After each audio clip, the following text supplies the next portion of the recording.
An Introduction to the Chapter Officers. First Lecture on Royal Arch Chapter. Lithuanian Most Holy Royal Arch 3 Crosses Hill Chapter near 61. Year's Companion. Audrey. My name is Zerubbabel, Prince of the People, the son of Shealtiel, grandson of Jehoiakim, penultimate king of Judah, a descendant of King David. Zerubbabel is a Hebrew name meaning the one sown in Babylon. As my name suggests, I was born in Babylon during the captivity and was chosen by Cyrus, king of Persia, to lead a group of the descendants of the exiles back to Canaan and become the governor of Jerusalem in the first year of his reign, only to find that the city and Solomon's temple had been utterly destroyed when Nebuzaradan, captain of the guard to Nebuchadnezzar, king of Babylon, attacked the city in 586 BCE. I am the first principal of the chapter, and in conjunction with my colleagues Haggai and Joshua, rule over this chapter. We are responsible for appointing suitable people to undertake the work and to reveal further Masonic knowledge to those who join us. The colors of our robes are representative of the curtains or veils of the tabernacle described in the book of Exodus. My robe is scarlet, which is an emblem of kingly dignity, and my scepter is surmounted by a crown, the emblem of sovereignty and a reminder of God's omnipotence. At one time I also wore a turban with a triple crown, which was once part of the regular clothing. My name is Haggai, which means my feast, the second principle of the chapter. I am reputed to be one of the 12 minor prophets and the author of the book of Haggai in the Old Testament. Little is known of my background, except that I was one of the first 3 prophets whose ministry belonged to that period of Jewish history which began after the return from captivity in Babylon. On my arrival in Jerusalem, I discovered that the rebuilding work had been suspended. It was through my efforts, encouragement, and a prophesy that there would be pestilence and drought due to the failure of finishing the rebuilding of the temple that the people were roused from their lethargy and the work was resumed. My role thereafter was to act as scribe in the first Sanhedrin or Council of Elders in Jerusalem. The Council of Elders originated in the wilderness when Moses was instructed to select 70 men to form a tribunal for judicial and administrative purposes. He was instructed to take them to the tabernacle to receive the Spirit. On their return to the camp, it was reported that 2 others, who had not been chosen by Moses, had also received a similar prophetical spirit, thus bringing the number to 72. This may well account for the use of the number 72 in the ritual, and not 6 from each tribe, which is the popular attribution. The color of my robe is purple, which is an emblem of union and is a reminder that the harmony of the chapter should be my constant care.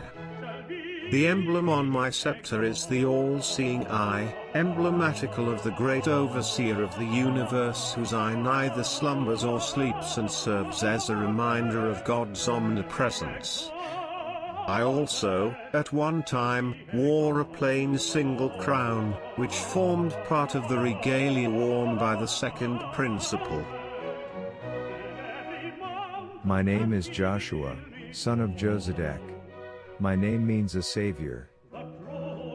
It was I and not my father who was chosen as the first high priest of Israel. I presided at the time of the building of the second temple and the third of the 3 principals who ruled the chapter. The color of my robe is blue, one of the most beautiful and durable in nature, and is representative of universal brotherhood and benevolence. In the early days, before the union of the 2 grand chapters in 1817, I used to wear a breastplate called the breastplate of righteousness. It is described in great detail in the book of Exodus. It was worn by the high priest over the ephod, a garment like a tabard, woven out of gold, blue, purple and scarlet threads. The breastplate had 12 precious stones engraved with the names of the 12 tribes of Israel, mounted in gold settings upon it.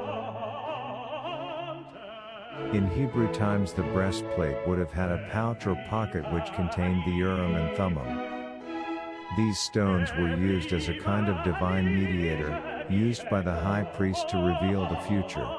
In early times I also wore the mitre of the high priest. Whilst this is no longer worn by Joshua in most chapters, a miniature of the mitre is mounted on my scepter to remind you of the dignity of the office.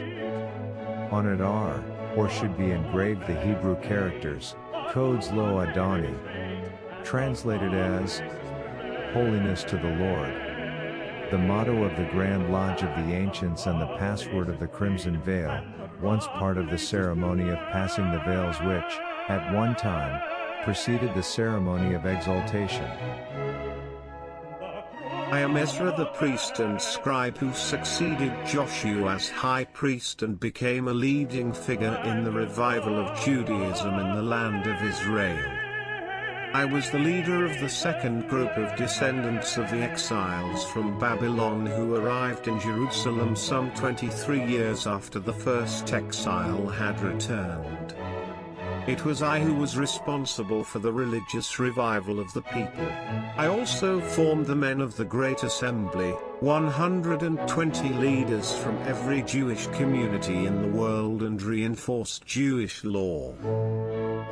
The Book of Ezra records the rebuilding of the temple, which is reported in detail and is also featured in the books of Haggai and Zechariah. Since this story is central to the Royal Arch, you may wish to consult it. My duty in the chapter is that of scribe, producing the minutes of our meetings etc., similar in all respects to the duties of the secretary of a craft lodge. I wear a white surplice, the dress of a preacher or teacher. It represents what was once the white curtain found at the end of the ceremony of the veils, and which separated the candidate from the Holy of Holies, in which the three principals were seated. Nehemiah was a 5th century BC Jewish leader. I held a position of honor in the court of the Persian king, Artaxerxes I. I became Artaxerxes' cupbearer or prime minister, and was appointed by the king as governor of Judea, with authorization to rebuild the city of Jerusalem so that the people would be safe from the attacks from those who resented their return, a task of which it is said, was completed in an astounding 52 days. I also provided authentic leadership for Ezra's work. The rebuilding of the city and the reforms made during my administration are accounted in the book which bears my name. I also wear the white surplice of a teacher. My duties are to conduct the candidate on his entrance into the chapter, assist scribe Ezra to equip the men who were engaged to prepare the work in clearing the ground and, after their discovery, to prepare them for investiture. We three are sojourners or journeymen, who arrive in Jerusalem, as strangers with every intention of moving on in due course, but on learning that the temple had been destroyed, we offered our services in rebuilding the same and were given the task of clearing the ground for the foundations of the new building, which proved pivotal in rediscovering the long-lost secrets, offering the message that those employed on the lowly tasks may attain the highest honors through zeal and industry. We also wear white surplices and are normally seated in the west of the chapter. The surplices or vestments of white linen worn by the sojourners date back to at least 1778, when their use was first authorized by the first Grand Chapter. The scribes' surplices were probably adopted about the same period or even later and are developed from the alb, a linen vestment worn by priests of the Christian Church since the 3rd century and originate from Greek and Latin days. They are said to be emblematical of the renewal of man in justice and in the holiness of truth. It was during our labors that we made what we considered to be a most important discovery. The long-lost volume of the sacred law, and the word that was lost with the untimely death of Hiram Abiy. We should not take the ritual too literally, as it is based more on legend than on fact. One thing is certain, not even in the darkest days of the Israelites was the name of God lost. But they had fallen into idolatry and had largely ceased to worship him. That word which was found signified a return to their belief in God and a realization that Jehovah was not just the God of Israel. He was the God of all nations. It was a discovery that became woven into our Royal Arch legend, a legend that is meant to point the way and strengthen our belief in the true and living God Most High. We are members of the chapter, referred to as companions of the order. We are all wearing the regalia of a companion of the order, which comprises of a white lambskin apron with a triangular overlap, around which is an indented border of crimson and purple, or dark blue. In the center of the flap is a triangle of white silk with a gilt border, and within the triangle, the emblem of 3 towers, known as the Triple Tower United, in gilt embroidery. Below the flap are 2 tassels of gold or metal gilt suspended from white ribbons. When we eventually become installed principals, the white silk behind the Triple Tower and the white tassels on our aprons are changed to crimson. When we have occupied the 3 chairs, we should, in time, become provincial grand officers, when the colors behind the Triple Tower and ribbons are changed from crimson to dark blue. We also wear the crimson and purple indented sash or ribbon of the order. The wearing of the sash over which shoulder in the Royal Arch has often caused and still causes much controversy and speculation. Worn over the right shoulder, it could be said to be representative of a sword belt, but worn over the left shoulder it becomes a decorative badge of honor, such as would be worn by a court official or a stole of the church priest and deacon, which, right back to ancient days, was worn over the left shoulder, in its mystical signification, represented the yoke of Christ. However, whilst the sash in Royal Arch is worn over the left shoulder, there is ample evidence that, in the early days, it was worn over the right shoulder.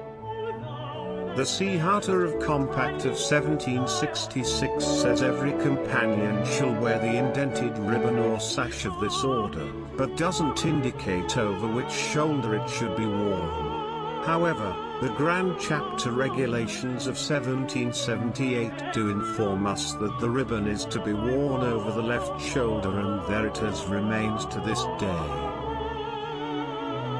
A Royal Arch MS of about 1795 says that we wear the ribbon as badges of honor and ensigns of our order, which is at variance with the sword belt idea.